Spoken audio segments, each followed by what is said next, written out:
Bueno, estas son las 8 premisas que les quería compartir. Vamos a ir a la última parte de esta sesión con el apartado. Perdón, córtale también. 5, 4, 3. Espera. Ya. Listo.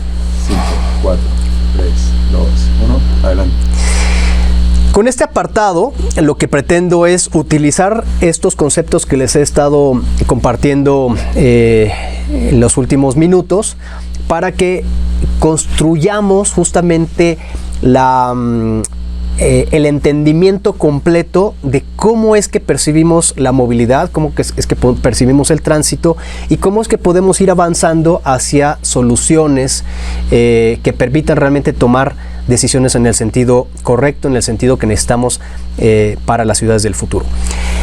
Entonces, aquí vale la pena hacernos la pregunta: ¿es el comportamiento humano el responsable? Como les he dicho antes, pues así es como creíamos y así es como nos han educado, de hecho, a pensar. Antes se creía que sí y entonces se buscaba moldear y controlar a los usuarios. Ahora sabemos que es mucho más complejo y esto tiene que ver con cómo se diseñan las ciudades. Bueno, partamos de un análisis o un modelo, más bien le llamaría, de los componentes del tránsito.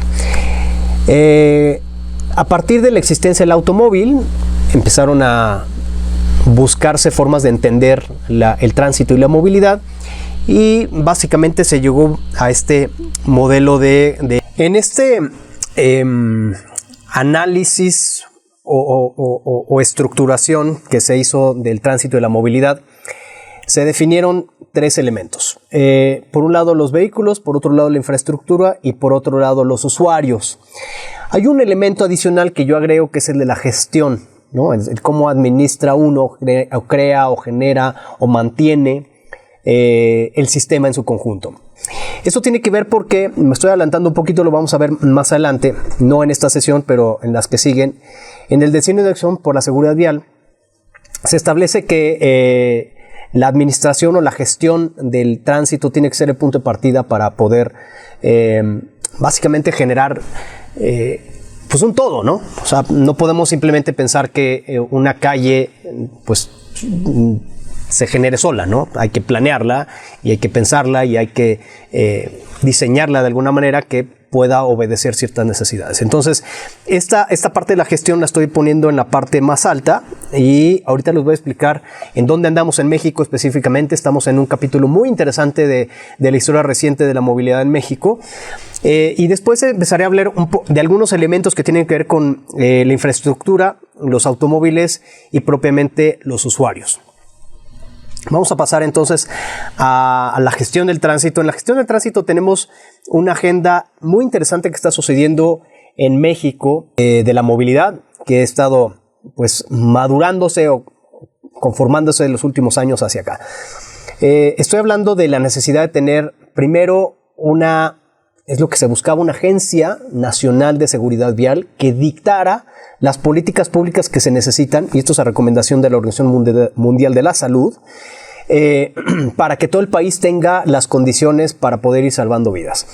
Esto más o menos les hablo de 2008 aproximadamente, cuando la Secretaría de Comunicaciones y Transportes federal con la Secretaría de Salud se estaban hablando precisamente para tener esta posible entidad que pudiera regir la política pública nacional del país. Pasa el tiempo, desafortunadamente no hay avances. Luego otra organización, WRI, retoma esa agenda en 2008 aproximadamente y se pierde nuevamente el ímpetu, y apenas hace algunos años otras organizaciones civiles retoman el trabajo y desafortunadamente a partir de la muerte de un activista poblano se empieza ahora sí de alguna manera a presionar a las autoridades, sobre todo a nivel federal, diputados, para que se cree una ley general de movilidad y seguridad vial, en el entendido que la seguridad vial es una consecuencia natural de la movilidad, y a partir de esa ley se pudiera generar esta Agencia Nacional de Seguridad Vial.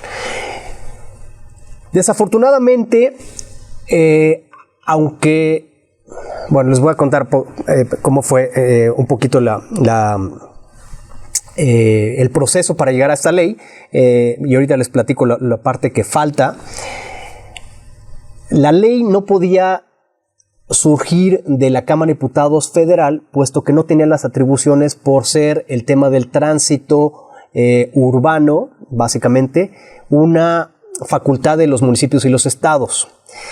Y entonces solamente le correspondía al gobierno federal poder de alguna manera gestionar la movilidad en carreteras federales y en el transporte federal, es decir, en los trailers y camiones, autobuses matriculados federalmente, así como las licencias también para esos vehículos.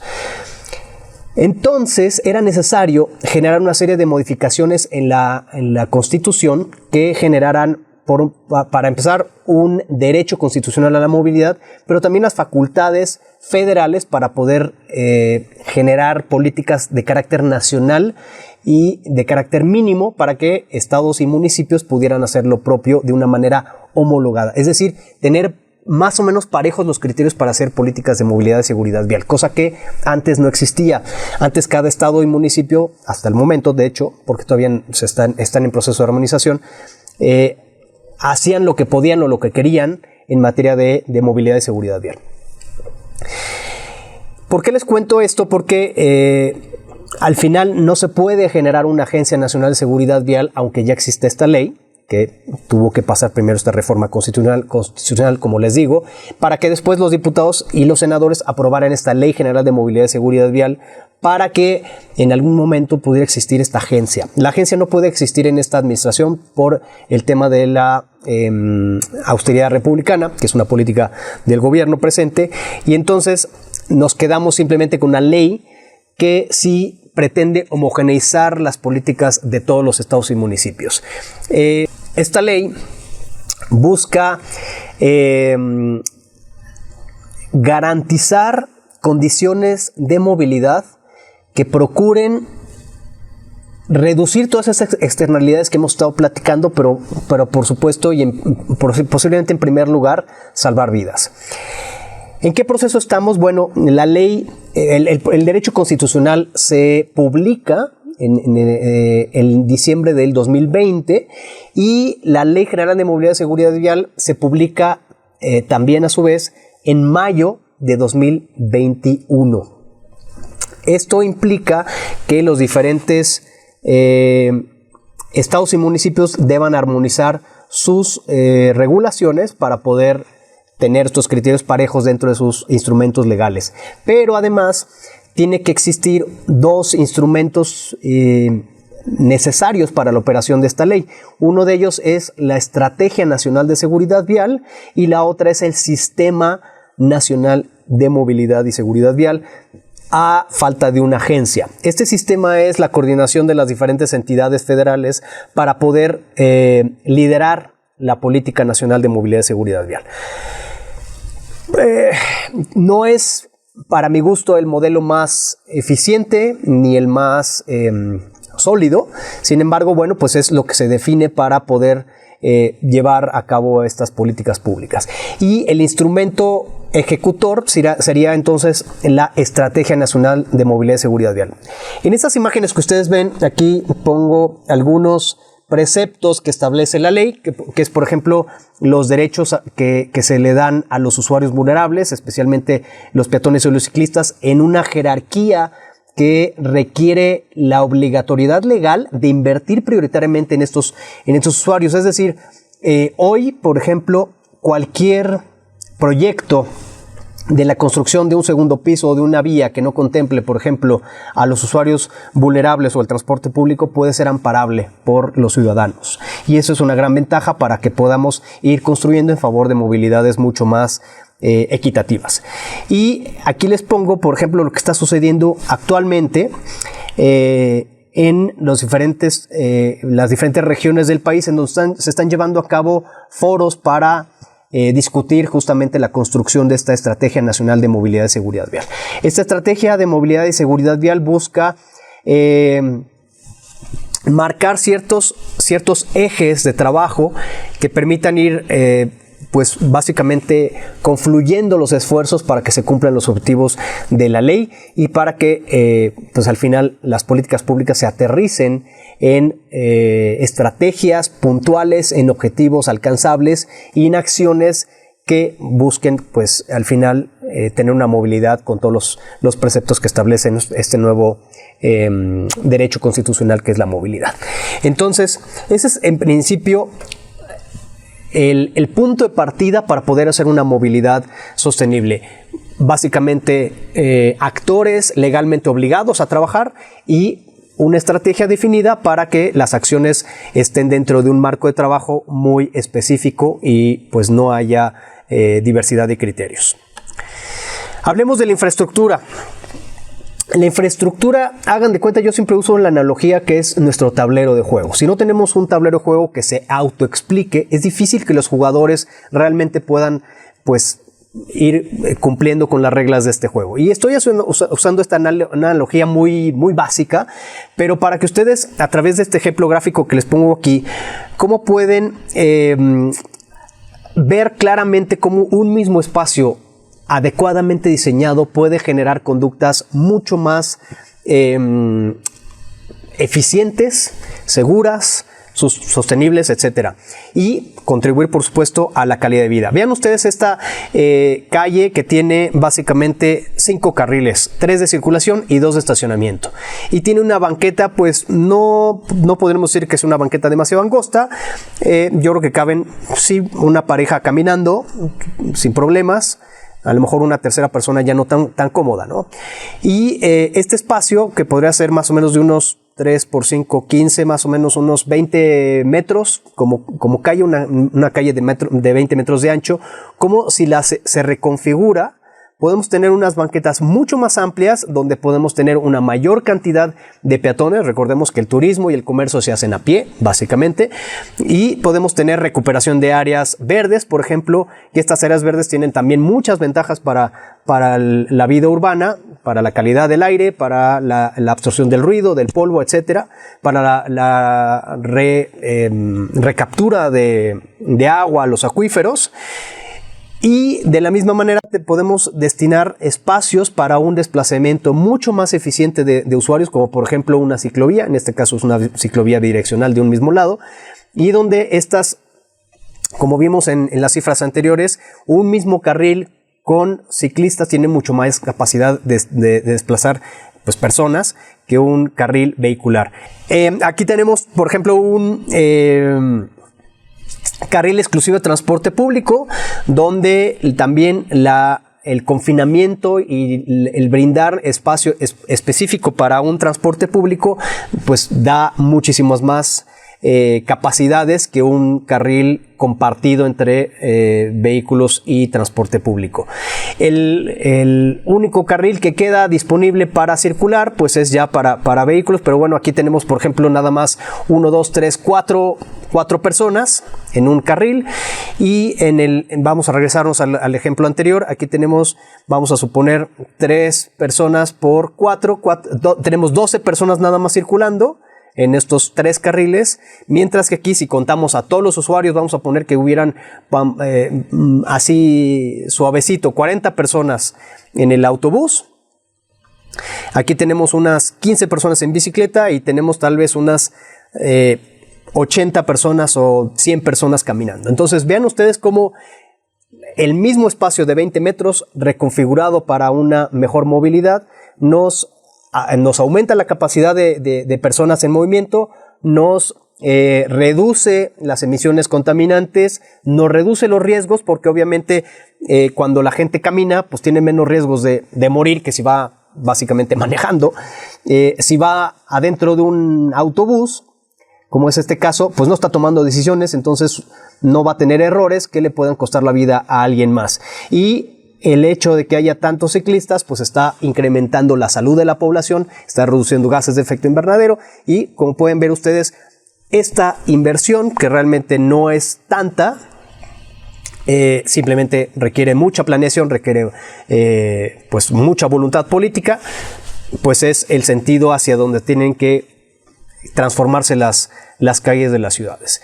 Ahora vamos a hablar de las características de esta infraestructura, de este tablero juego. Bueno, las calles deben tener ciertas características realmente para que sí funcionen adecuadamente para todas las personas. Y estas son 3 básicamente.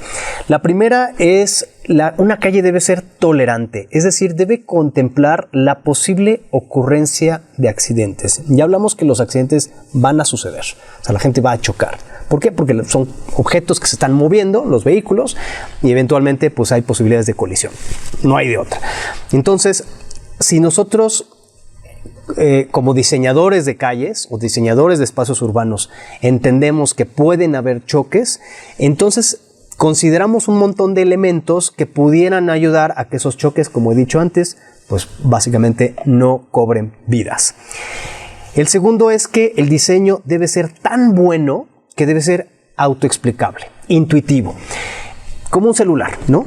O sea, los niños ahorita, aunque no sepan leer, de chiquititos saben perfectamente usar un celular porque el celular tiene un diseño intuitivo. Su diseño es tan fácil que es relativamente simple para cualquier persona pues poder utilizar las funciones, digamos, más elementales de un celular. Así debería ser la calle, que sea intuitiva, que sea autoexplicable. Es decir, que sea tan, ¿cómo podría decir? Nos entiende a nosotros los usuarios tanto que sus características pues básicamente coinciden con nuestra necesidad, con nuestras limitaciones y con nuestras condiciones en general. Y por supuesto incluyente, es decir, que considere las necesidades y límites de todos los usuarios. Eso significa que no deje a nadie afuera. Y esto implicaría, por supuesto, que pudiéramos tener otra vez calles para los niños, calles para que los niños vuelvan a salir a volver a jugar y calles para que la gente pueda estar afuera sin pensar, básicamente, porque ahorita el sistema nos hace pensar. O sea, estamos en la calle, estamos pensando que no nos vayan a atropellar, que no nos vayan a pegar, que no nos vayan a asaltar, que no nos vayan a hacer daño, ¿no? Cualquier cosa. Pero si el espacio es incluyente, pues entonces todas las personas pueden disfrutar de ese espacio. Ahora hablemos de vehículos. Los vehículos están diseñados, desde luego, para movernos, pero están diseñados para venderse, ¿no? O sea, sus características hacen que sean atractivos para un posible consumidor. Y entonces tenemos diferentes características que normalmente apelan a las emociones, normalmente apelan al gusto del consumidor, no necesariamente a la practicidad o al uso real que se le vaya a dar, pero sí a una emoción que tenga este usuario. Y por eso es que tenemos de repente vehículos sumamente potentes, de repente tenemos vehículos prácticos, pero que son demasiado grandes, como es el caso de las SUVs. Y en esta imagen que les pongo, es una imagen que publica El Poder del Consumidor, que es una organización que evalúa o ha estado empujando, no evalúa necesariamente, pero sí está empujando el que tengamos vehículos que tengan ciertas características de seguridad mínimas. Les voy a explicar un poco. Resulta que los vehículos, como se sabe que van a chocar, pues deben cumplir con ciertas características para ayudar a no chocar, o que eventualmente, si llegara a ocurrir el choque, pues protejan a los conductores o a terceros implicados. Esto implica o requiere que estos vehículos cuenten con ciertos aditamentos, pero también ciertas características desde su fabricación. Y muchas de las empresas tienen que estar legalmente obligadas a que se incorporen estas características para que cumplan con estos preceptos. De otra manera, pues simplemente compiten por mercado. Y entonces las regulaciones de cada uno de los países tienen que ser suficientemente estrictas para que las marcas en ese país donde se producen, donde se importan y se comercializan los vehículos, pues cumplan con esas características o esas especificaciones esperadas para proteger a los usuarios. Resulta que en México tenemos esta NOM 194 que especifica las características que deben tener los vehículos nuevos al venderse. Pero no es necesariamente una norma tan exigente, y eso tiene serias implicaciones porque pues, los vehículos siguen no teniendo las condiciones o las características necesarias para salvar vidas en el tránsito. Entonces, esta imagen nos muestra 10 vehículos, los 10 vehículos más vendidos en México de los recientes años, y cómo es que cumplen o no cumplen con ciertas características a fin de proteger a la población. Resulta que íbamos a tener también una NOM 236, que era una norma oficial que exigía la verificación de las condiciones de mantenimiento de los vehículos. Hagan de cuenta como la verificación de gases contaminantes, pero además de los gases contaminantes se revisan. Esto sucede en muchas partes del mundo, casi toda Latinoamérica lo tiene, menos México y algunos otros países de bajos recursos. La inspección técnica vehicular, se revisan 40 puntos de seguridad del vehículo, desde, por ejemplo, fugas de aceites o de líquidos en la parte de abajo, holguras en la suspensión, frenado parejo, el estado de las llantas, el estado de las luces, testigos en el tablero, funcionamiento de los cinturones de seguridad, funcionamiento de las luces. Son 40 puntos que garantizarían que todos los vehículos que están en la circulación allá afuera, pues lo están haciendo de la manera más razonable posible, ¿no? Que están funcionando bien. Y esto, desde luego, empieza a castigar a aquellos vehículos pues no muy bien mantenidos y básicamente en situación de antigüedad, que eventualmente necesitarían ser sustituidos por un vehículo pues con mejores características. Desafortunadamente, esta norma oficial mexicana fue cancelada una vez que fue publicada, porque no sé cómo decirlo, porque atentaba, es que ese fue el argumento, atentaba contra la economía de los mexicanos. Créanlo o no. Ya no digo más comentarios porque si no voy a decir cosas que no debo. Siguiente lámina, hablemos de las personas usuarias. Hablemos de dos enfoques, el enfoque tradicional y el enfoque actual. El enfoque tradicional basaba al comportamiento de las personas o pretendía configurar o condicionar el comportamiento de las personas a través de las reglas, básicamente. Y entonces, para que la gente se comportara bien, buscaba un modelo educativo punitivo. Es decir, yo enseño a los usuarios y si no se portan bien de lo que les enseñé, pues entonces los voy a castigar. De esa manera se creía, y actualmente todavía, que los usuarios se iban a comportar de una manera segura. Pero, como hemos hablado, pues eso no es suficiente. El enfoque actual busca tener una responsabilidad diferenciada. ¿Qué es esto de la responsabilidad diferenciada? Bueno, ¿quién es el primer responsable de la seguridad? Pues quien gestiona el sistema, quien diseña el sistema, quien mantiene el sistema. Es decir, pues básicamente quienes están involucrados en la toma de decisiones para que el sistema de movilidad funcione bien. Y tiene que, por supuesto, con las autoridades en los 3 niveles de gobierno, pero también con aquellos implicados en la ejecución de la movilidad, es decir, desde concesionarios, desde empresas, en fin, todo aquel que esté implicado en pues cómo opera todo ahí afuera. Además de esta principal responsabilidad, tenemos a los diferentes usuarios que tienen un diferente uso de los modos de transporte. Entonces, la responsabilidad diferenciada lo que busca es, y esto me parece que asigna una equidad muy interesante en los usuarios, porque hagan de cuenta que forma por estaturas a los diferentes usuarios. Entonces tenemos a los peatones, que son los más chiquitos o los más vulnerables al principio, después a los ciclistas, después a los motociclistas, después a los conductores de vehículos ligeros y al último los conductores de vehículos pesados. Esto tiene una relación en la asignación de responsabilidades por las la vulnerabilidad de cada uno de estos usuarios.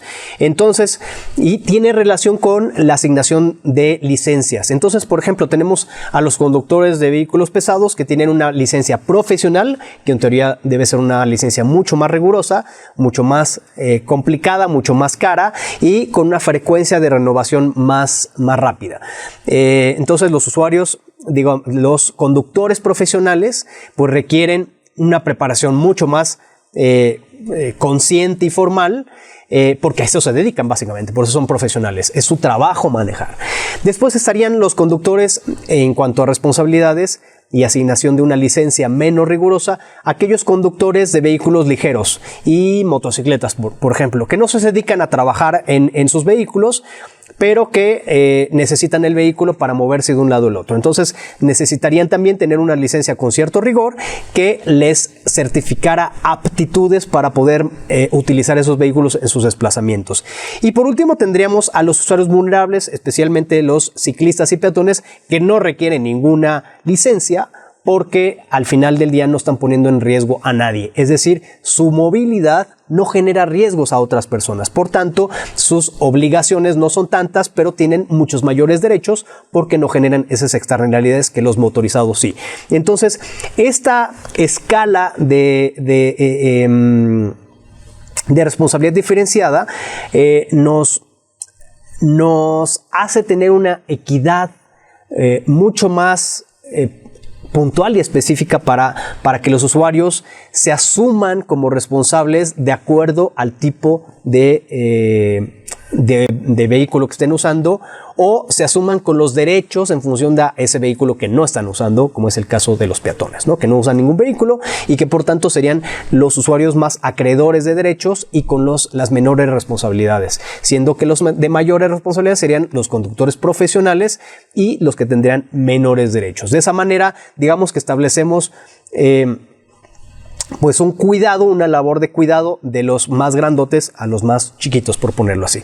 La escala humana, vamos a hablar de la escala humana un poco más adelante, es ese umbral de trabajo que tenemos para poder realmente tomar decisiones. Y básicamente se conforma de dos partes. La primera parte es lo que hemos dicho, nuestro cuerpo tiene una capacidad física determinada para soportar ciertas fuerzas de choque. Si nos salimos de ese umbral de supervivencia, la gente se va a morir. Entonces, la escala humana nos marca esas fuerzas de choque que son solamente ese rango de trabajo donde podemos hacer realmente las cosas. Y la otra parte es la imposibilidad de que la gente no se equivoque. Si nosotros contemplamos que la gente se va a equivocar, entonces pues entendemos que los choques van a ocurrir, pero que no deben haber muertes. Entonces, con esos dos elementos se conforma la escala humana. Por un lado, la imposibilidad de evitar los errores, y por otro lado, ese umbral de supervivencia en donde nuestro cuerpo solamente puede soportar cierta cantidad de energía. Luego, el concepto de cuidados, que ese me gusta mucho, vamos a hablar más adelante también de él. El concepto de los cuidados es un concepto muy interesante en donde se busca que las labores de cuidados sean valoradas. Por ejemplo, las labores de cuidados me refiero a esas labores no necesariamente remuneradas, en donde, por ejemplo, la labor de una mamá de cuidar los niños, o la de las nanas, o la de las enfermeras, o la de la abuelita o la tía, que normalmente están ejecutadas por mujeres, tengan un valor mayor en el diseño de las ciudades, y entonces se consideren las movilidades de los cuidados de una manera mucho más fuerte dentro de las ciudades. Pero los cuidados van mucho más allá también de las labores de cuidados, y tiene que ver con cómo la ciudad cuida a sus habitantes, es decir, cuida la salud de la población, cuida el que la gente no esté expuesta al riesgo, cuida que no haya emisiones que les pongan su salud también en riesgo. Entonces, el concepto de los cuidados es una forma muy amplia de entender cómo la ciudad debe proteger a su población y no exigir a la población. Que lo que está sucediendo ahorita es que le exige a la población el que se cuida a sí misma. Y lo que estaría generando una ciudad de cuidados es más bien, lo que estaría generando son entornos que provean espacios seguros para todas las personas, especialmente para los más vulnerables. Y del concepto de cuidados está muy muy de la mano la perspectiva de género, que es cómo generamos estas ciudades no con esa visión productiva necesariamente en donde el hombre tiene una labor primordial, sino un espacio de convivencia y un espacio de armonía y un espacio de bienestar, donde no necesariamente la productividad es el primer elemento. Entonces la perspectiva de género también aquí adquiere una relevancia muy importante porque todas estas actividades, como les mencionaba, que no son muy valoradas, adquieren un valor mucho más claro, más fuerte, y entonces la ciudad se reconfigura para tener espacio, digamos, más para esas, para las mujeres básicamente, y para usuarios vulnerables no necesariamente contemplados. Y aquí quiero retomar una idea que les comenté hace rato, que es que antes, a principios del siglo antepasado, se creía que, del siglo pasado, de 1900, se creía que la conducción estaba vinculada a una etiqueta adecuada. O sea, acuérdense que a principios de los 900, a finales de 1800, había en Occidente había una división social muy evidente, en donde la educación y las familias con cierto renombre, se hablaba que tenían de alguna manera un estatus gracias a esa educación y a una etiqueta. Y entonces, cuando no se tenía esa etiqueta, eran gente corriente, ¿no? Era gente no educada. Y entonces, cuando alguien no se comportaba bien en las calles, se asumía como que esa persona era corriente. Y se creía que la única forma de solucionar la seguridad vial era garantizar que todas las personas obedecieran la ley. Bueno, ya hablamos que eso no es posible. Y no solamente no es posible, sino que es básicamente una idea equivocada. Hablemos ahora sí de la escala humana entonces, propiamente, en donde entendemos las necesidades, capacidades y las limitaciones de todos los usuarios. En estos dos conceptos que yo les mencionaba, imaginemos las necesidades de un niño, las necesidades de un adulto mayor, imaginemos las necesidades de una mujer, imaginemos las necesidades de una persona con discapacidad, imaginemos las capacidades de estas personas. Si nosotros entendemos eso, también empezamos a entender por qué es que los puentes peatonales no funcionan, por qué es que la gente decide cruzar en un lugar y no en donde están pintadas las líneas peatonales, porque esa es una línea de Seul. Vamos a ver más o menos ese concepto más adelante. Y vamos a entender las limitaciones de los usuarios. Cuando entendemos todas estas cosas, tanto necesidades, capacidades y limitaciones de todos los usuarios, entonces empezamos a construir la ciudad para los usuarios. No para un usuario modelo, sino para todas las personas. Hagan de cuenta que es como si pensáramos en un cliente. En vez de pensar en un usuario que es responsable, un usuario que es sujeto de obligaciones, empezamos a pensar en un cliente y empezamos a diseñar productos para obedecer las necesidades de ese cliente. Si un producto no se compra, claramente ese producto no está obedeciendo las necesidades del cliente. Volvemos al caso de los puentes peatonales. Un puente peatonal no se usa porque no está obedeciendo las necesidades del cliente. Imaginemos ese producto fracasado, ese producto que no está realmente atendiendo al que se supone que debería ser ese cliente. Entonces hay que pensar al usuario en función de, pensaría yo, como ese posible cliente, ¿no? Aquí tenemos estos, quiero recalcarlo porque quiero dejar muy, muy claro, cometemos errores y tenemos límites físicos al choque. Claro, además consideremos que no todas las personas tienen condiciones similares. Una cosa muy diferente es una persona, digamos, en su momento de los 30 años, por ejemplo, con una condición física robusta, sana, atlética, y otra muy diferente es una persona a lo mejor de unos 80 años, con huesos debilitados, con condiciones de movilidad reducida, y otra muy diferente será un niño en sus primeros años de edad, donde sus huesos pues tampoco están totalmente desarrollados, al contrario son más bien flexibles, pero al mismo tiempo pues sus condiciones de estatura y de desarrollo visual y auditivo pues no son las mismas que una persona en toda su madurez. Entonces, si entendemos la diversidad de usuarios, podemos entonces replantear muchas cosas que pues hoy por hoy claramente no están funcionando porque están pidiendo que existan pues usuarios modelos, lo cual pues no se ajusta a la realidad. Quiero enseñarles esta imagen que hizo la Agencia Australiana de Seguridad Vial de un humano a prueba de choques. Lo que hicieron fue básicamente criticar cómo nuestro sistema de movilidad está hecho para seres humanos que no somos nosotros, sino seres humanos que esperaríamos que fuéramos y que eso no va a ocurrir. Entonces aquí hacen un ejercicio con un modelo de un ser humano que no tiene cuello, porque recordemos que la mayoría o buena parte de las lesiones suceden en el cuello en un accidente que cuestan la vida. Deberíamos tener, por ejemplo, un cráneo mucho más grande con ciertas características que permitieran que el cerebro sufriera menos las consecuencias de una contusión. Tendríamos una piel mucho más gruesa, similar tal vez a la de un elefante, un rinoceronte. Nuestra cara debería ser sumamente chata para evitar lesiones, por ejemplo, en el tabique. Nuestros pómulos y toda la parte frontal sería similar posiblemente a nuestra parte frontal del cráneo, que es la parte más dura.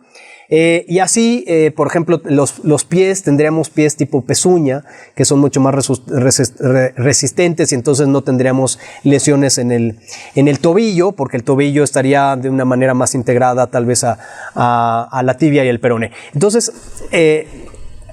por ejemplo, el tórax tendría huesos mucho más resistentes en las costillas, estaría prácticamente integrado las clavículas casi que al cráneo, y entonces eso evitaría movimientos violentos del cuello. Entonces, pues definitivamente esta crítica interesante nos hace reflexionar, pues que más que pretender que el ser humano lo quisiéramos cambiar a lo que existe, más bien lo que existe lo tenemos que transformar a la realidad del ser humano. Y de acá me quiero pasar a otra reflexión que me encontré por ahí últimamente publicada, que dice lo siguiente: todos cometen errores, pero eso no significa que tengan que pagar por ellos el resto de su vida. A veces las personas buenas toman malas decisiones, pero no porque sean malas, sino porque son seres humanos. Imaginen ustedes un amigo de ustedes, un hijo, un hijo de ustedes, un compañero de ustedes, un primo, un tío. Es una persona normal, una persona que ustedes dirían buena, ¿no? Buena onda, se llevan bien, es una persona que, no sé, platican a gusto, lo que sea. Y un día comete el error de enfiestarse de más, y ese día comete el error de haber ido manejando, y ese día comete el error de no querer tomar el Uber o el Didi o lo que sea, y ese día se le bota la canica, y ese día maneja pues un poco más rápido de lo normal, y ese día atropella a un peatón. Esa persona común y corriente se convierte en un delincuente, se convierte en un asesino, se convierte en un criminal, y no solamente le arruina la vida a una familia, sino que se le arruina a sí mismo y a su entorno cercano. Cualquiera diría, pues, ¿para qué maneja borracho? Pero dejando esa culpa de lado, ese análisis simplista de lado, si releemos este texto, creo que podemos entender un poco mejor la realidad de nuestro sistema de movilidad y cómo ese sistema de movilidad nos está básicamente empujando a ser criminales viales. Estoy poniendo un ejemplo muy extremo y lo estoy entrecomillando porque así como sucede con alcohol, puede no suceder con alcohol. O sea, puede suceder porque de repente simplemente ese día tuve prisa, o porque me distraje, o porque simplemente, como dijeran por ahí, me tocó, ¿no? Me choca eso de cuando te toca, porque digo, si algo estoy haciendo yo aquí es intentar prevenir. Entonces yo definitivamente no creo en el destino, porque si creyera en el destino, entonces tendría que básicamente enterrar todas esas estadísticas de las ciudades que están logrando 0 muertes por tránsito, porque están cambiando los entornos.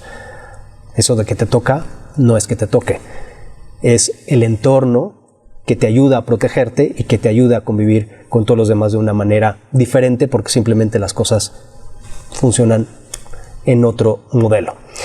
Voy a releerlo porque me parece muy importante este texto. Todos cometen errores, pero eso no significa que tengan que pagar por ello el resto de su vida.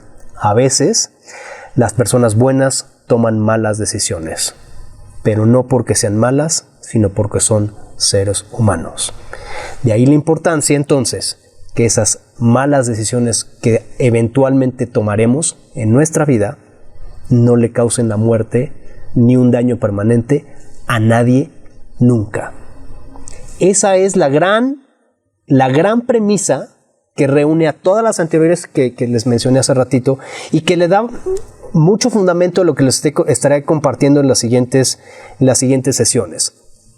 En este en particular voy a terminar con cómo es que justamente el diseño de las ciudades está generando el que la gente a través de sus errores mate o se muera. Aquí tenemos algunos modelos de ciudades. Vamos de la peor, digamos, a la mejor. En la parte de arriba, bueno, aquí pueden ver a qué se refieren estas iconografías. Tenemos los servicios urbanos, que podrían ser centros de consumo, hospitales, escuelas, en fin, todo lo que implique abastecer de algún servicio a las personas. Tenemos así de esta manera casitas y departamentos con cierta densidad, hagan de cuenta condominios, edificios de departamentos, pequeños barrios densos, y por último tenemos en la parte de hasta abajo casas, digamos, más aisladas, o estos modelos también de pequeñas casitas iguales que están normalmente en los suburbios. Entonces vamos a acomodar nuestros iconos en modelos de ciudades.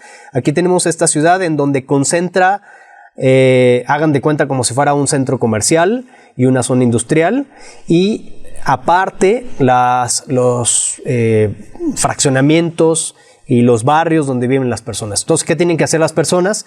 Pues manejar y destinar un montón de tiempo en largas distancias para poder llegar a esos lugares de consumo o de trabajo o de estudio. Luego tenemos otro modelo de ciudad en donde tenemos estos fraccionamientos alejados de la ciudad, estos ciudades dormitorio que se les llaman, que son donde vive la gente, pero que tienen que desplazarse largas distancias para ir a trabajar a otros lugares. Sucede en Querétaro, en muchos lugares, que de hecho la gente busca acercarse a sus lugares de trabajo, de estudio, y a pesar de tener una casita propia, pues o la abandonan o simplemente se acaban mudando a un lugar muy cerca porque no les dan los tiempos para poder tener una vida razonablemente digna. Entonces tenemos aquí un uso un poco más mixto, una ciudad más compacta, pero tenemos estos barrios alejados, estas colonias alejadas que pues la gente irá abandonando casi que irremediablemente. Y por último tenemos esta ciudad balanceada, policéntrica. lo que se ha determinado, y no, probablemente ustedes hayan oído, es un modelo de ciudad de 15 minutos. Aunque ustedes tengan una ciudad muy extensa, si ustedes logran repartir los servicios de tal manera que todas las personas pueden llegar en bicicleta, por ejemplo, en 15 minutos a cualquier destino de carácter básico, es decir, abastecimiento de víveres, servicios de salud, servicios educativos y el propio trabajo, en 15 minutos, entonces podemos tener, digamos, desplazamientos relativamente contenidos, eficientes, breves, que dignifican la vida de las personas. Entonces, lo que está sucediendo hoy en día es que tenemos estos grandes servicios dispersos que están provocando desplazamientos largos. Y como ejemplo les voy a poner la ciudad de Córdoba, Argentina, en comparación con Montevideo, Uruguay, que es la capital. Córdoba, Argentina es la segunda ciudad más grande después de Buenos Aires. Es una ciudad que tiene más o menos unos 890,000 vehículos y de esos son 264,000 motocicletas. Tiene una población de 1.5 millones de habitantes. En comparación, Montevideo tiene 580 vehículos, de los cuales 218,000 son motos, y tiene una población un poquito menor de 1.38 millones de habitantes. Lo bueno viene ahorita. Córdoba tiene una extensión de 576 kilómetros cuadrados. Eso se traduce directamente y sin duda alguna en 11.4 muertos por cada 100,000 habitantes, solamente porque la ciudad es mucho más dispersa que Montevideo. Montevideo, en cambio, tiene menos de la mitad de la extensión, 200 kilómetros cuadrados, es una ciudad mucho más compacta y eso se traduce en la mitad de los muertos, 6 muertos por cada 100,000 habitantes. Son ciudades con una población, digamos, socialmente similar. Uno es Argentina y el otro es Uruguay. No podremos hablar de diferencias educativas. Tampoco podremos hablar de una diferencia socioeconómica relevante, pero sí hay un elemento que podemos correlacionar directamente con la muerte por tránsito, es la extensión de la ciudad. Lo que genera, como les digo, grandes desplazamientos que al mismo tiempo generan pues choques y muerte. Entre más movimiento tengan, más externalidades negativas habrá, emisiones, menos calidad de vida, ruido, etcétera, y muertes por tránsito. Y bueno, aquí este análisis que se hace de las calles más peligrosas de Córdoba, Argentina, lo podríamos inferir con muchísima lógica. ¿Cuál va a ser? Pues el periférico. El circuito que rodea prácticamente toda Córdoba. ¿Y por qué? Pues porque tenemos altas velocidades, porque todo está a favor del automóvil y porque pues la gente, cuanto más rápido vaya, más va a chocar. Y por supuesto serán las arterias más grandes, las más conflictivas, y por supuesto aquellas arterias más grandes que también tengan cruceros. Entonces, casi que si diseñamos una calle para que se mueva la gente en vehículos, y casi que si diseñamos una gran avenida, y casi que si tenemos cruceros grandes también, pues podemos inferir inmediatamente que nuestros resultados van a ser muertes por tránsito. La fórmula pues está más que probada, y este es un ejemplo nada más de un caso. Con todo lo anterior, uno podría pensar, bueno, ¿por qué la gente maneja, no? Si supiéramos que es tan peligroso, si genera contaminantes, pues porque al final nos resulta conveniente. ¿Qué significa esto? Que todo está hecho para que la gente opte por manejar. O sea, nosotros como usuarios vamos a buscar la forma de movernos como nos sea más conveniente. Cuando la forma más conveniente es el coche, buscaremos tener un coche y buscaremos movernos en coche, a pesar de todas las externalidades. Con esto cierro esta sesión, este módulo. Les agradezco muchísimo su atención, su tiempo, y nos vemos en la siguiente sesión.